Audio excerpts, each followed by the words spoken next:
आज केलं आहे भरली वांगी आणि चपाती. शेंगदाणे भाजून घेतलं, सुक्या खोबरा भाजून घेतलं आणि वांग्याक ना असे कट लावून पाण्यात टाकले. सुक्या खोबरा भाजून घेतलं तर मिक्सराक करून बारीक करून घेतलं. शेंगदाणे भाजलं ते मिक्सराक लावून बारीक करून घेतलं. एका परातीत शेंगदाण्याचा कूट, सुक्या भाजलेला खोबरा, हळद, मीठ आणि गोडो मसालो, गरम मसालो सगळा मिक्स केला आहे. त्याच्यात बारीक चिरलेलो कांदो, भरपूरशी कोथिंबीर आणि एक पळीभर तेल सगळा एकत्र करून ना त्याचा गोळो तयार करायचो आणि असं वांग्यात जा चिरलेला असा त्याच्यात गच्च भरायचं, चेपून चेपून.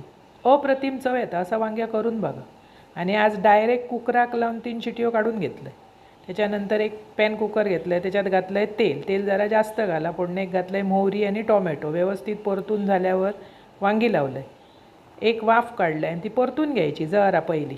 व्यवस्थित परतून घेतलास की उरलेलो मसालो घालायचो आणि थोडा पाणी घालायचं. जयच्या थंय एकदम शिजान चविष्ट लागतं. 3 शिट्यो काढून घेतले. इतकी भारी लागतात नाही चपाती भाकरे बरोबर. मसालो तर टेस्टीच लागतं. अशी वांगी करा, खावा भाकरे बरोबर किंवा चपातीवर एकदम भारी. आवडतली तुमका आणि आवडल्यास पटकन माझा चॅनल सबस्क्राईब करा.